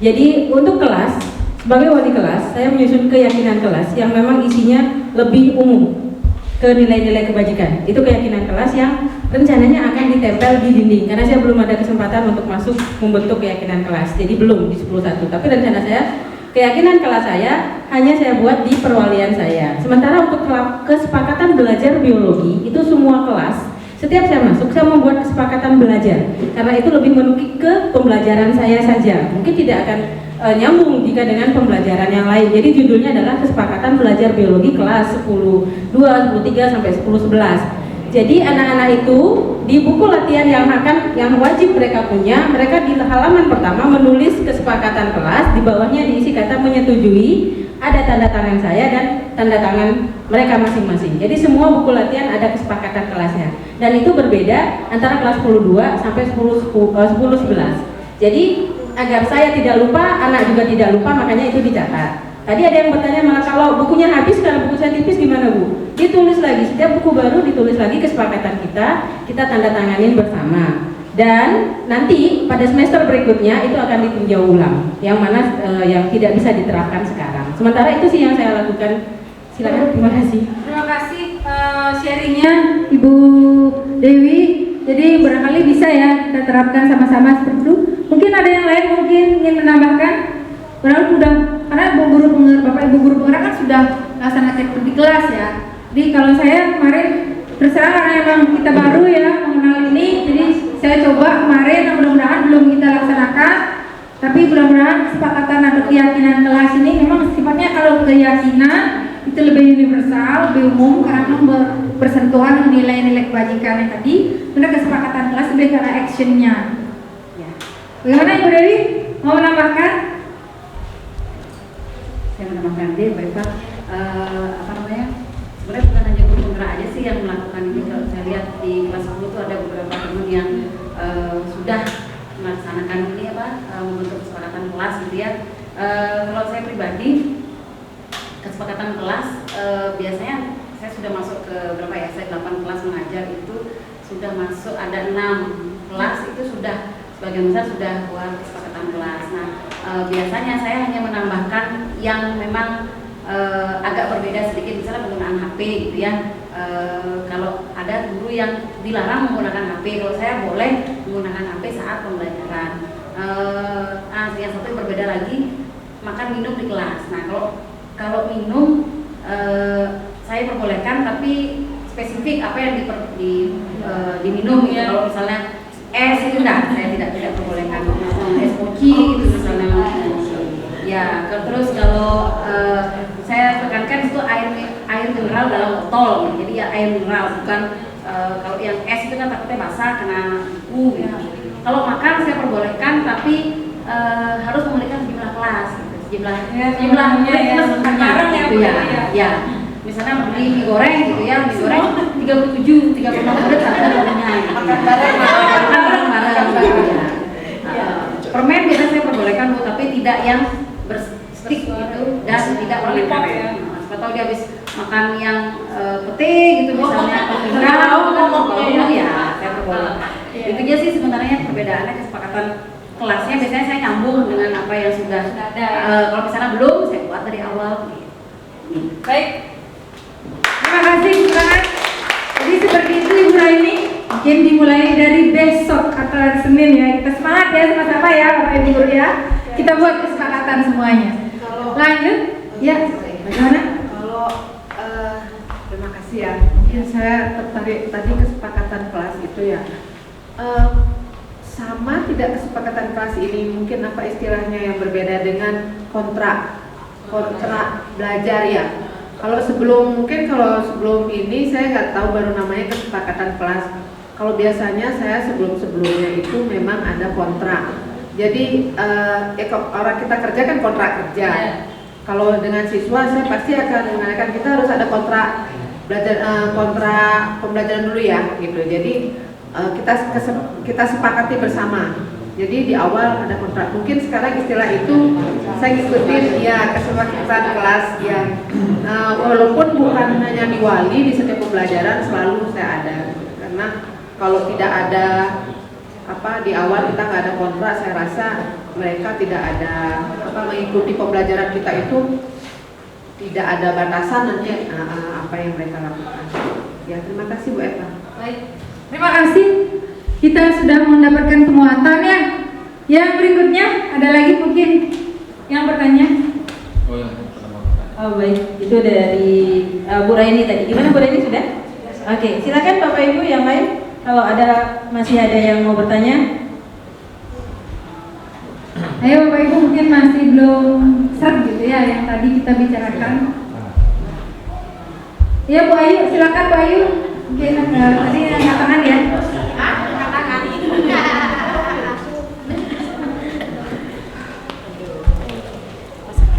Ya, terima kasih Bu Eva. Tadi menyikapi tentang kesepakatan di dalam kelas. Karena mungkin saya baru masuk berapa kelas ya? Ya baru 2 kelas, malah baru 2 kelas baru saya masuk. Memang baru kemarin saya di kelas 10 baru masuk. Ya di kelas 10 memang saya sampaikan kepada siswa di dalam seperti yang disampaikan sama Bu Dewi tadi, penggunaan HP. Kalau saya memang saya izinkan siswa saya di jam saya untuk mempergunakan HP ketika HP itu diperlukan. Karena di sini kan pembelajaran agama luas ya, apalagi kalau saya mengajarkan materinya tentang Weda. Itu Weda kan, filsafat itu sulit rasanya kalau siswa mengada-ngada, jadi harus pasti dia. Jadi saya izinkan siswa saya untuk membuka HP atau menggunakan HP. Tapi kalau tidak pada saat tidak program HP, ya saya suruh masukkan dalam tas. Kalau memang nanti ada ketahuan dia mengambil HP, HP-nya akan saya sita. Itu kesepakatan saya baru di kelas 10. Kelas 11 kelas 11 belum. Kalau untuk perwalian saya belum dapat masuk ke kelas saya untuk membuat kesepakatan. Terima kasih Bapak. Baik Bu Ayu, terima kasih. Jadi tanggapannya barangkali bisa saya tanggapi sedikit. Jadi kesepakatan kelas tuh kita dari anak ya. Jadi jangan dari kita menawarkan. Tetap dari anak. Kita hanya bilang anak-anak, ini kita ayo lihat peraturan-peraturan sudah ada. Kadang-kadang peraturan itu kan ada jangan, dilarang. Itu kita rembukkan menjadi bagian-bagian mana yang sesuai dengan anak. Sekali lagi pembelajaran kita ini adalah pusatnya adalah murid dan murid. Dan sampai kita yang memberikan opsi, berikan anak-anak keleluasaan untuk menyepakati apa yang memang. Karena kembali lagi keyakinan kan dari dirinya sendiri. Kalau dia sudah yakin dengan apa yang dia tulis dan dia yakini menjadi kesepakatan bersama dan keyakinan bersama, maka peluang untuk itu dilakukan, dilaksanakan sebagai sebuah keyakinan bersama itu lebih besar daripada kita yang memberikan. Mungkin begitu Bu Ayah ya kesepakatannya nanti. Baik, ya boleh Saya masih ragu-ragu. Makasih Bu Eva. Saya ini tadi Bu Eva membuat kesepakatan kelas, di mana salah satu kesepakatan kelas itu adalah hadir di kelas tepat waktu. Nah, seandainya ini tidak ada konsekuensinya, seandainya ada siswa yang tidak hadir tidak tepat waktu, kita apakan dia? Nah, itu yang saya pertanyakan. Lagi misalnya tidak mengganggu pembelajaran pada saat guru menjelaskan. Nah, terus ada nih beberapa siswa misalnya ada yang cerita. Nah, di sini ada konsekuensinya enggak kesepakatan kelas itu? Makasih Bu. Baik, terima kasih Bu Rus. Ini juga pertanyaan yang ada ketika kita elaborasi dan ruang kolaborasi kemarin. Apabila sudah terbentuk sebuah kesepakatan dan keyakinan, nantinya ada yang melanggar, itu diapakan? Nah, kita ketahui bersama bahwa kesepakatan dan keyakinan kelas disusun dari peraturan. Dari peraturannya sudah pasti ada konsekuensi, bukan hukuman ya, konsekuensi. Apabila kesepakatan keyakinan kelas ini dilanggar, kita kembali ke peraturan. Karena peraturan, kesepakatan, keyakinan saling berkaitan satu dengan yang lain. Namun apabila itu kasusnya itu perlu sebuah restitusi, kita lakukan restitusi. Jadi nyambung ini peraturan, kesepakatan, itu kita nilainya apa, menjadi keyakinan. Apabila dilanggar, kembali ke peraturan, konsekuensinya. Namun apabila kasusnya itu perlu kita lakukan restitusi, kita lakukan restitusi untuk menyelesaikan permasalahan tadi. Restitusi. Ya. Apa kita lakukan itu bukan setelah jam itu kita ada jam lagi. Boleh gini Bu, kegiatan restitusi itu bersifat fleksibel. Jadi tidak bisa kita ibaratnya seperti robot gitu ya. Tidak. Apakah semua restitusi tahapannya itu harus kita lakukan? Diharapkan kita lakukan ketiga-tiganya. Namun apabila memungkinkan ketiga-tiganya, itu tidak mungkin kita dalam 1 hari Bu. Tidak mungkin. Restitusi itu tidak mungkin kita lakukan dalam target 2 hari gitu misalnya selesai. Tidak mungkin. Restitusi ini adalah sebuah keberlanjutan. Jadi segitiga restitusi kita lakukan itu tidak dalam 1 hari ilustrasi aja tadi saya Bu. Ya. Kalau pada kenyataan pasti kita memerlukan waktu lebih lama. Pasti. Apa boleh sekarang ada kejadian minggu depan baru kita sempat? Kalau bisa jangan sampai terlalu lama. Nah, biar kasusnya tidak basi. Kalau boleh jangan kalau habis inilah kita peran kita sebagai guru. Kalau kita kan birokrasi, beda aturan, beda jenjang, beda aturan. Kebetulan kita di SMA Negeri Satu Negara, kita sudah tahu sepakati bersama bahwa ketika menangani sebuah kasus, kita berhubungan dengan wali kelas, kita berhubungan dengan BK, kita berhubungan dengan wali kesiswaan, barulah masuk ke kepala sekolah. Nah ini beda birokrasi, jelas beda penanganan. Tapi sekali lagi, segitiga restitusi itu kita lakukan. Apakah hari ini juga? Kalau memang ada waktu silakan. Tapi tidak mungkin 1 kali. 3 kegiatan restitusi kita sekali lakukan, itu memang tidak memungkinkan. Bisa kita besok. Memang perlu waktu. Sekali lagi Bapak Ibu Guru, apa yang saya sampaikan dari awal sampai akhir budaya positif ini adalah bukan produk yang bisa kita laksanakan dengan instan. Perlu waktu, tapi efeknya itu adalah untuk jangka panjang. Jika kita melakukan hukuman, ya selesai saat itu, tapi akan berulang kembali. Itu yang kita takutkan. Kembali tadi Ibu bilang bahwa bagaimana jika dilanggar, sekali lagi itu kita kembalikan ke konsekuensi dulu. Ini yang peraturan kan awalnya kita bikin kesepakatan dari peraturan. Dari peraturan kan ada konsekuensi ya, bukan hukuman ya. Jadi bukan konsekuensi. Namun jika diperlukan sebuah restitusi bisa kita lakukan. Setidak-tidaknya guru adalah sebagai pemantau. Itu lagi kembali kita. Setidak-tidaknya kita sebagai pemantau yang melaksanakan peraturan-peraturan sesuai dengan konsekuensi. Namun apabila Bapak Ibu memungkinkan sebagai manajer dengan melaksanakan restitusi, itu sangat luar biasa. Begitu kurang lebih. Mungkin ada yang mau menambahkan? Bagaimana Boris dengan jawaban saya? Oke. Ada yang mau menambahkan mungkin? Oke. Ada lagi mungkin pertanyaan? Cukup? Oke. Bu, bagaimana Ibu moderator? Oh tidak. Saya kira waktunya juga sudah pas Bu Eva. Sudah? Baik.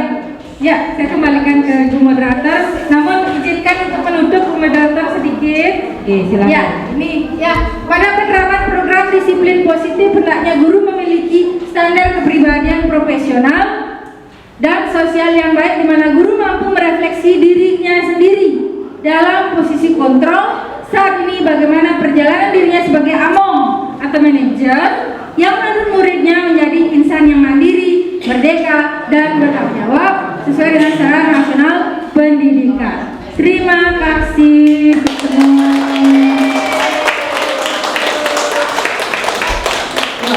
Baik, menarik sekali Bu Eva. Terima kasih untuk waktunya hari ini sudah berbagi bersama kita bersama. Terima kasih juga kepada Bapak Ibu karena sudah meluangkan waktu dan bersabar dan sangat antusias mengikuti kegiatan diseminasi kita hari ini. Dan terima kasih juga untuk Bapak Elta sudah mewakili Bapak Kepala Sekolah dan tetap bertahan di tempat hingga acara selesai. Terima kasih Bapak.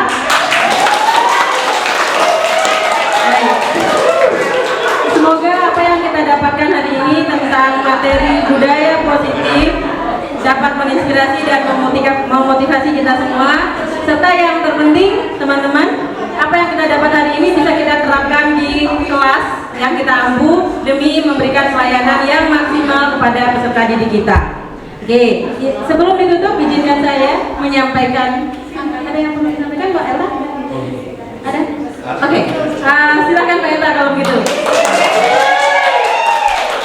Baik, terima kasih. Saya minta waktu sedikit saja untuk kesan-kesan terakhir di akhir pertemuan kita hari ini dalam rangka diseminasi ya. Tapi kegiatan ini terakhir. Ya, jadi begini Bapak Ibu, tadi disampaikan sudah sangat jelas sekali, bagus sekali materinya tadi disampaikan oleh Bapak yang kita banggakan sekali. Nah, dari proses tadi satu hal yang perlu kita tanamkan dalam diri kita adalah terkait dengan filosofi Ki Hajar Dewantara ing Madio, apa namanya? Ingarso Suntorodo, ing Madio Bangun Karso dan Tuturi Handayani. Di depan, jadi kita memberikan contoh itu yang menjadi menurut saya adalah merupakan komponen yang sangat penting dari proses disiplin positif atau budaya positif ini. Karena dengan adanya tauladan dari kita semua, tanpa disuruh pun murid itu akan melaksanakan apa yang dimaksud dengan budaya positif itu. Jadi hanya itu yang bisa saya sampaikan.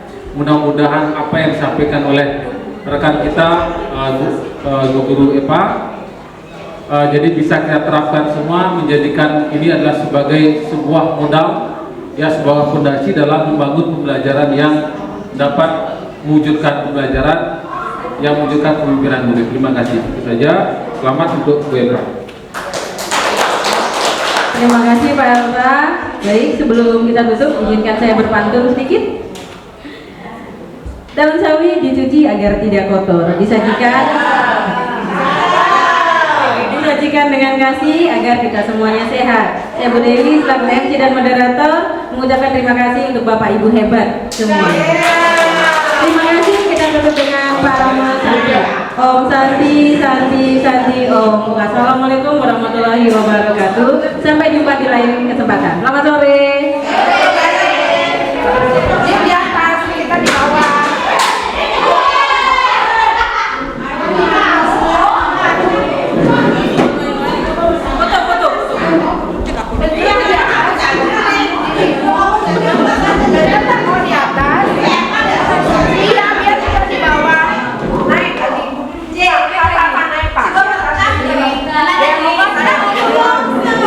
Ini masih nyala rekamannya nih.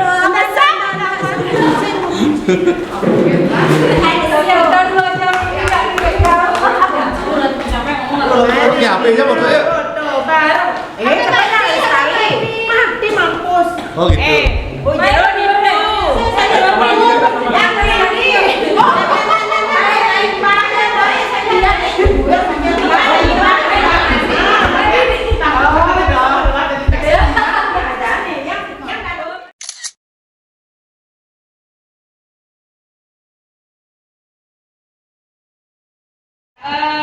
Anak-anak, hari ini kita akan membuat kesepakatan kelas. Jadi, Ibu harap kalian mampu menuliskan kesepakatan kelas.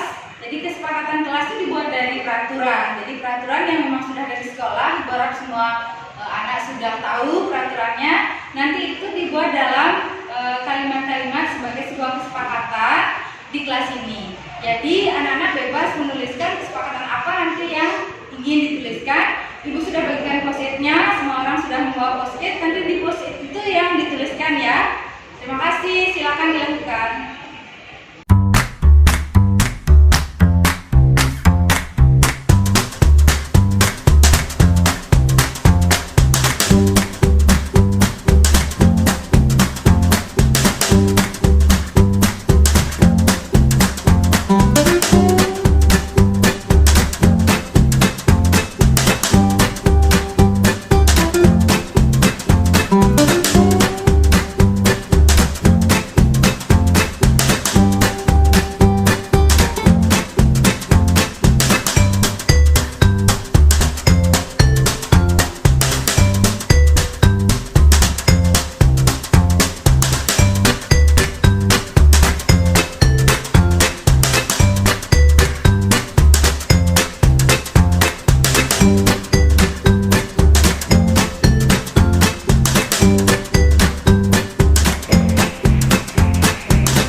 Halo, perkenalkan nama saya Okta Sasmita. Jadi di video kali ini saya akan memberikan kesan kepada Bu Eva mengenai penyusunan kesepakatan yang ada di kelas kami. Kesan yang saya terima yaitu teramat sangat senang karena kami diberikan kebebasan untuk menyampaikan pendapat kami masing-masing dalam sebuah sticky notes, dan setelah itu kami semua rangkum menjadi satu, yaitu menjadi sebuah kesepakatan kelas. Dan saya juga menghargai bagaimana cara beliau supaya kami dapat mengekspresikan pendapat kami melalui sticky notes, dan kami diberikan kebebasan untuk menyetujui dan merubah kesepakatan tersebut sebelum menjadi kesepakatan yang mutlak. Terima kasih. Halo semuanya, perkenalkan nama saya Nikade Diananda Putri. Saya biasa dipanggil Dea. Saya dari kelas 11 3. Jadi, pada hari Rabu tanggal 12 Juli tahun 2023 kemarin, kami sekelas sedang berunding mengenai kesepakatan kelas bersama wali kelas kita, yaitu Ibu Niputu Eva Wahyuniasih. Sekarang saya akan menyampaikan kesan saya mengenai kesepakatan kelas yang telah kita sepakati bersama. Jadi kesan saya adalah saya sangat senang serta sangat setuju mengenai kesepakatan kelas ini. Mengapa? Karena di kesepakatan kelas ini kita bisa jadikan kesepakatan itu sebuah patokan supaya kita menjadi pribadi yang disiplin, pribadi yang tidak mudah untuk membuli teman, menghargai sesama teman, serta menghormati semua orang. Selain itu, kita bisa belajar untuk mengontrol diri kita sendiri. Bagaimana cara kita untuk menjadi murid yang disiplin, murid yang taat aturan. Segitu saja kesan dari saya. Saya ucapkan terima kasih.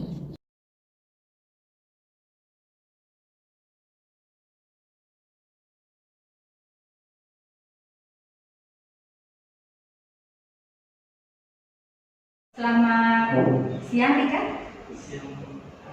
Bagaimana kabarnya? Baik. Baik.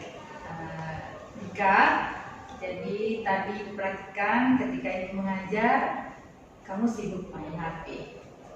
Kenapa hal itu bisa terjadi?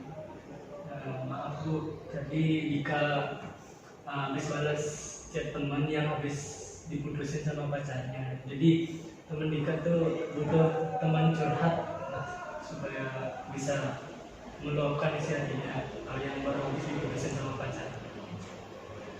Kamu tahu ibu panggil ke sini juga. Ada yang lainnya? Dika juga jarang ngumpul tugas bahasa Inggris. Ya. Kamu tahu materi apa saja yang belum kamu kumpulkan? Tahu. Yang pertama tentang mendeskripsikan suatu tempat pariwisata sama teks prosedur.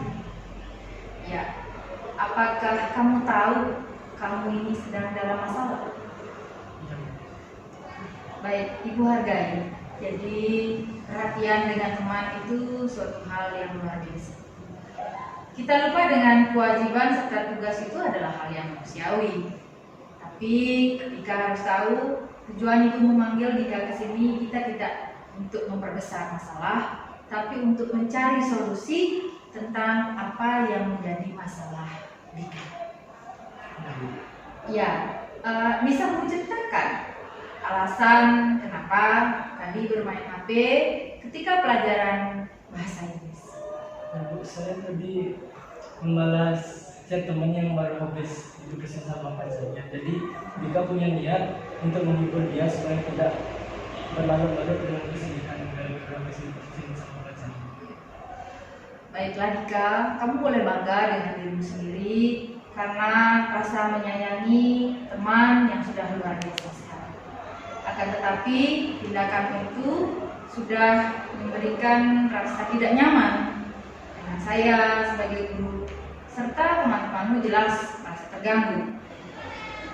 Kamu pasti juga punya alasan mengapa sampai saat ini belum mengumpulkan tugas yang telah Ibu berikan, yakni belum mengumpulkan tugas bahasa Inggris.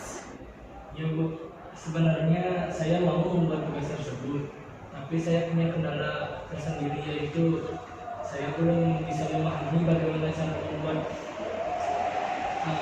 teks deskripsi tentang suatu tempat pariwisata sama teks prosedur tersebut. Kemudian kemudian ketika ibu menjelaskan di depan, saya suka kurang memperhatikan ibu menjelaskan, jadi saya tidak mengerti apa materi yang dijelaskan. Baiklah Dika, mari kita bicara tentang keyakinan kelas. Dari yang sudah kita yakini, untuk masalah yang sedang kamu hadapi dari keyakinan kelas ini, kira-kira keyakinan kelas mana yang Dika langgar? Dika melanggar keyakinan kelas yang pertama, Dika tidak menghormati teman, tidak menghargai guru, dan juga tidak disiplin tentang mengumpulkan tugas bahasa Inggris. Betul sekali. Kamu masih ingat dengan keyakinan kelas kita? Luar biasa sekali. Nah, sekarang apakah kamu menyadari bahwa keyakinan kelas dengan kamu bermain HP serta tidak mengumpulkan tugas, apakah sudah sesuai dengan keyakinan kelas kita? Tapi kamu tetap melakukannya kan? Sebenarnya ada cara lain dapat membantu teman kamu yang sedang putus cinta serta menyelesaikan tugas tepat waktu. Jadi, bagaimana kamu memperbaiki masalahmu? Ya Bu, saya tahu. Sekali lagi saya minta maaf. Di sini saya akan lebih rajin membuat tugas bahasa Inggris dan tidak telat waktu mengumpulkan tugas, dan Dika juga minta maaf sama teman-teman Dika di kelas karena tidak konsen belajar. Nah, baiklah Dika, permintaanmu Ibu terima, dan mudah-mudahan bisa Dika melaksanakan apa yang sudah Dika sampaikan tadi. Nah, untuk membuat tugas teks deskripsi serta bagaimana membuat teks prosedur, nanti pulang sekolah Ibu ajarkan kembali supaya Dika paham sehingga bisa membuat tugas tersebut segera. Bagaimana? Apakah Dika bersedia? Sekali. Dan kali ketika guru menjelaskan, tolong lebih diperhatikan dan tidak lain-lain, segera tanyakan apa yang Dika belum paham agar dapat mengerjakan tugas dengan baik ya. Sekarang silakan kembali ke kelas dan ikuti pelajaran berikutnya. Iya Dika, terima kasih juga. Semoga kamu dapat sukses ke depannya dan menjadi orang yang lebih baik lagi. Hai semua, perkenalkan nama saya Gusti Putra Septiadi. Jadi di sini saya sangat senang bisa berdiskusi dengan Ibu Guru, dan saya berjanji akan tidak bermain HP saat waktu pelajaran dimulai dan rajin mengumpulkan tugas agar tidak telat mengumpulkan tugas tersebut.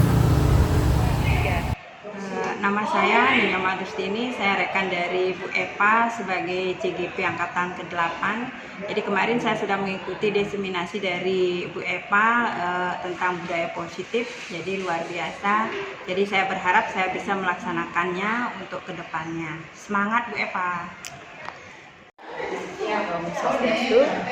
Nama saya Nimade Dewi Lydia Setianggarini. Saya rekan dari Ibu Putu Eva Wahmiasih, calon guru penggerak Angkatan 8 SMA Negeri 1 Negara.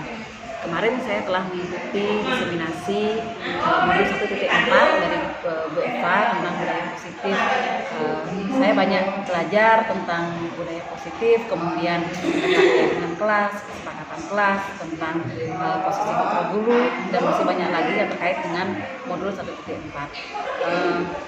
Harapan kedepannya saya bisa melaksanakan apa hasil diseminasi yang sudah disampaikan oleh Bu Eva kemarin, dan semoga seluruh warga SMA Negeri 1 Negara merasakan juga vibrasi positif yang sudah diberikan oleh Bu Eva pada pelaksanaan diseminasi kemarin. Terima kasih.